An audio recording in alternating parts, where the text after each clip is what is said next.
The Fire Emblem games have a tumultuous history. The series has been exclusive to handheld platforms for over a decade, and was nearly cancelled until the surprise success of 2012's Fire Emblem Awakening. 2019 sees Fire Emblem return to home consoles with the release of Fire Emblem Three Houses on Nintendo Switch. But how does Three Houses compare to its handheld counterparts? Is it good enough to warrant the increased price tag? Let's find out. This review and the related footage is based on a physical retail copy of the game for the Nintendo Switch. Drift through the flow of time to find the answers that you seek.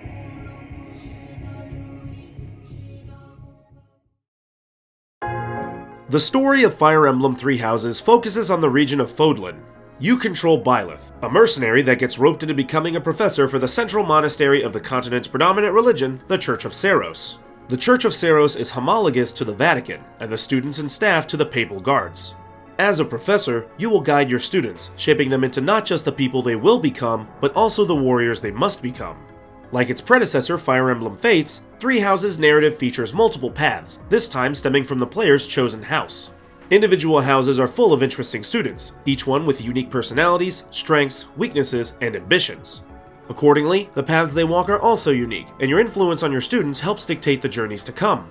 Initially, the choice of house seems trivial, as players will still perform the same tasks regardless of house, and other students may be recruited from rival houses if Byleth has a strong enough relationship with them. But after a specific point, the story branches off, and players will have vastly different experiences depending on the banners they fly.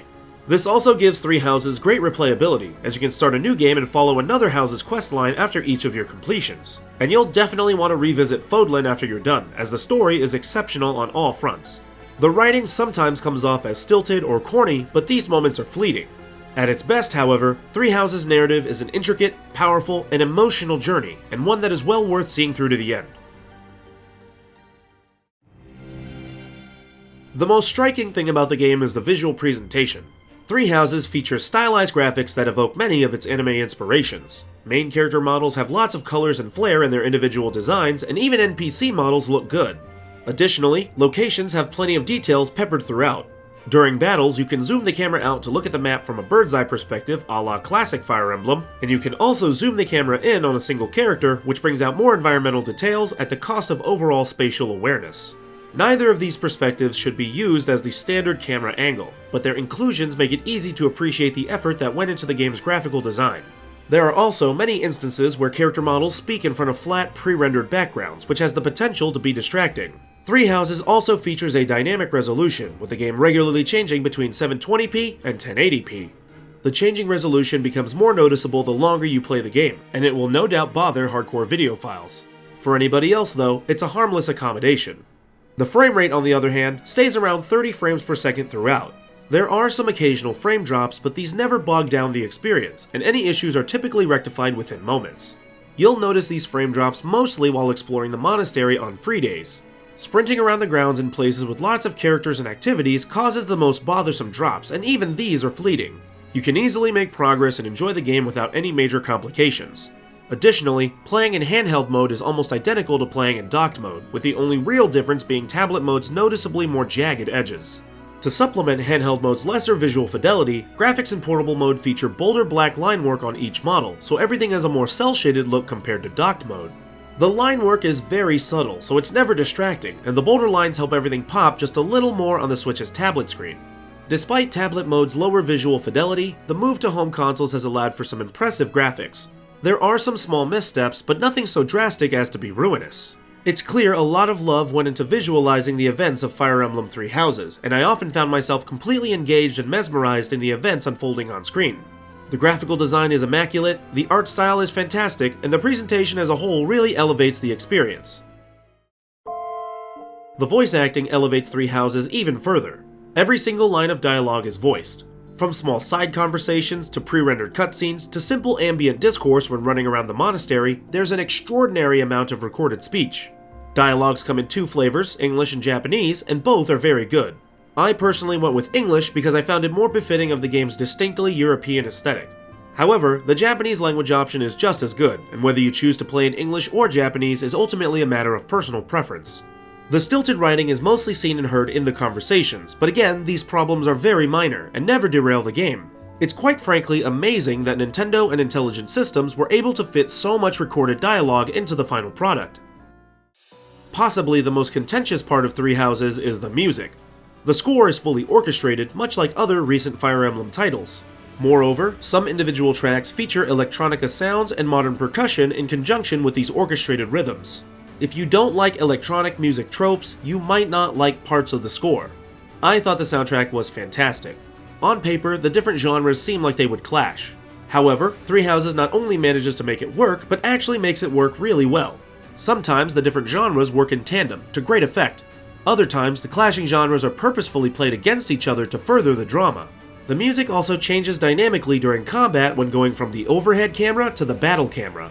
The percussion becomes heavier to further emphasize the action on screen, which is a really great touch. While the presence of electronica tropes in the orchestrated soundtrack is definitely a big risk, I thought the risk paid off. The way the music accents the events on screen is terrific, as it makes the comedy more whimsical, the drama more emotional, and the combat more impactful, which is everything a score should do. Speaking of combat, the gameplay has been dramatically overhauled and improved. Fire Emblem purists will notice the absence of the series' classic weapon triangle. The core mechanics can no longer be boiled down to lance beats sword, sword beats axe, axe beats lance. In its place is a deeper system more in line with traditional JRPG mechanics. How much damage is dealt depends on what enemy you're facing, the weapon you're using, the quality of the weapon, the material from which the weapon is forged, the type of attack you're performing, and the attacker's proficiency with that weapon. These multiple factors allow for a larger degree of variance between a bad strategy, a good strategy, and the best strategy. The weapon triangle isn't completely gone, however. Each character can specialize in up to 2 classes, and within each class are class-specific abilities. Some class abilities are inherent and automatic, while others must be equipped for use. There are also personal abilities, which are unique character-specific abilities that cannot be unequipped. The scope of abilities varies greatly, from granting higher weapon prowess, to gaining more experience, to acquiring passive stat bonuses. It's here in the latent abilities that the weapon triangle lives on. Sword bearers can use the Axe Breaker ability, Lancers can acquire the Sword Breaker ability, and Axe wielders can use the Lance Breaker ability. By allowing players to deviate from the classic Fire Emblem formula while still preserving the formula in nature, Three Houses grants players the freedom of choice in gameplay style. If you want to stick to the tried and true methodology of the series, you can equip these abilities and do just that. If you want to experience the game without these mechanics, you can keep them unequipped and carry on. Complementing these abilities are 3 other gameplay mechanics: combat arts, battalions, and divine pulses. Combat arts make their grand return from Fire Emblem Echoes. Unlike in Echoes, however, Three Houses combat arts do not focus on temporary stat boosts, functioning instead as special attacks with a range of effects. Most combat arts deal greater damage but have varying applications, such as attacking non-adjacent enemies or striking with an increased critical hit ratio. Also, unlike Echoes, Three Houses combat arts cause higher weapon degradation instead of costing HP for each use. Battalions are squads that can be assigned to party members to aid in battles. Each battalion has its pros and cons, so it's important to pair characters with the most compatible battalion. In addition, each battalion has a technique known as a gambit. Gambits are similar to class abilities as they are special commands with a number of applications. When multiple party members are within range of an opponent, the effects of gambits will be amplified, which the game refers to as gambit boosts. Taking too much damage, however, will cause battalions to abandon their squad leader, so proper precautions are still necessary. And if you happen to suffer any setbacks despite careful planning, there's one last feature to help you out: the Divine Pulse. Divine Pulse allows you to rewind time to any point of an incursion. Accidentally make a mistake that could prove fatal? Go back and fix your error. Did a beloved character die? Undo a handful of actions and try a different approach. Unhappy with how a battle has unfolded in general? Feel free to turn back the clock all the way to the start of the clash and begin anew. This time reversal mechanic is a fantastic quality of life addition. It gives more leeway to play around and experiment, and helps to demonstrate the complexities of combat. By allowing you to rewind and reassess, Three Houses instills you with a greater appreciation for things like unit placement, weapon of choice, and buffs. Of course, it doesn't completely remove consequences from engagements. You're only given a finite amount of Divine Pulses per battle, though this number can be increased as you advance the story. The synergy between abilities, combat arts, battalions, and Divine Pulses forms the foundation of Three Houses battles. You are in control of everything, from the unique builds of the individual characters, to the teams these characters form, to the techniques they use in conflicts. Any and all victories and successes will be had by your design. The difficulty can be great, but the challenge is always fair. and the inclusion of Divine Pulse allows battles a certain forgiveness that prior Fire Emblem games did not have. It's so careful and deliberate, with Nintendo's signature attention to detail. Combat is fundamentally better than it has ever been before. Consequently, victories feel more rewarding than before too. Outside of combat, Three Houses features the return of social mechanics. The story is broken down into a month-by-month basis. Each week within the given month has a free day, and each free day contains a handful of mandatory activities as well as various extracurricular activities. In this way, Three Houses veers away from conventional wisdom, opting to take a page out of Persona's book with the sheer breadth of daily/weekly activities. There are so many activities you can do each week. You can eat with people to fill their motivation meters, you can sing at choir practice to increase select stats, you can cook with somebody to improve different stats, you can train to improve your own class-specific stats with the help of other monastery staff members, you can enlist one of your students to participate in a physical tournament, and better performances within these tournaments brings better rewards, you can even invite students and staff members to have tea with you once that feature is unlocked. Hosting a tea party with somebody will see you choose between various conversation topics and offering feedback to proposed topics. Choosing correctly will improve your relationship with that person, and consistent correct choices will bring additional benefits. Participating in activities costs activity points, and running out of activity points will essentially end your day. Some activities are free, such as renovating the statues of the saints, but many more are not. You won't be able to do everything within one day, so it's important to effectively manage your time and attention. Sometimes it may benefit you to actually rest and do nothing in order to recover from past altercations. Other times, it will be more important to improve your own stats to empower yourself before the coming trials.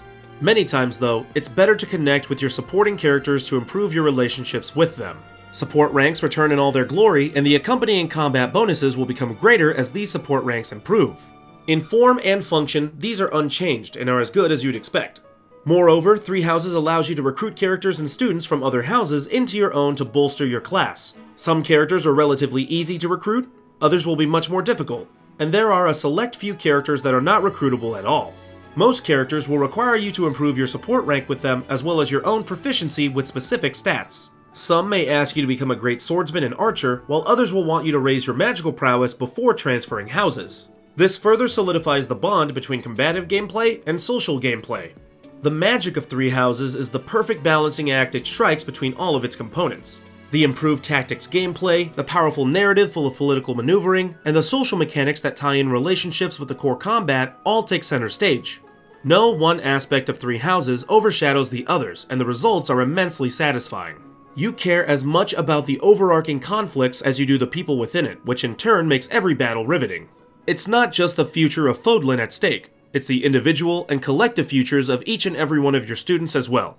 The cherry on top of everything is that trademark Nintendo polish. Every individual is unique, with detailed backstories that you'll uncover by bonding with them. This further incentivizes you to participate in activities together to improve your support ranks, which then enhances your battling abilities that in turn improve your support ranks even more. Because you've fought together and spent so much time together, your subsequent investment in these characters deepens the drama of the story, regardless of which path you've chosen. Fire Emblem Three Houses isn't perfect. The frame rate could be better, the resolution could be better, the visuals on handheld could be better, the soundtrack's electronica motifs may not click with certain players, and if you're not a fan of Fire Emblem, then Three Houses might not change your mind on the series. But if any Fire Emblem game is gonna change your mind, it's this one. So many things have been reworked and reimagined. At the same time, the central identity of the series is never lost beneath these amendments. As a fan of Fire Emblem myself, I was completely amazed by Three Houses. The visual design is magnificent, the soundtrack is phenomenal, the characters are fantastic, and the narrative is compelling. There are lots of added features to keep you constantly engaged, and the gameplay has never been better. And once you're done with it, you can hop right back in and try a different route, which will yield a substantially different experience. If Fire Emblem Awakening was a celebration of the series and its achievements, then Three Houses is an unrelenting march towards even greater aspirations. It's a journey both vast in scope and deeply personal in nature. This is more than just a great tactics JRPG. It's a gaming masterpiece. Games this good happen once in a generation, if you're lucky. Fire Emblem Three Houses earns a 10 out of 10. Such power dwells within? Thanks for watching, I hope you enjoyed this review. I worked very hard on it. Please subscribe, click the bell icon, and share the video with your friends. And if you want to see more, click the videos on screen. Thanks.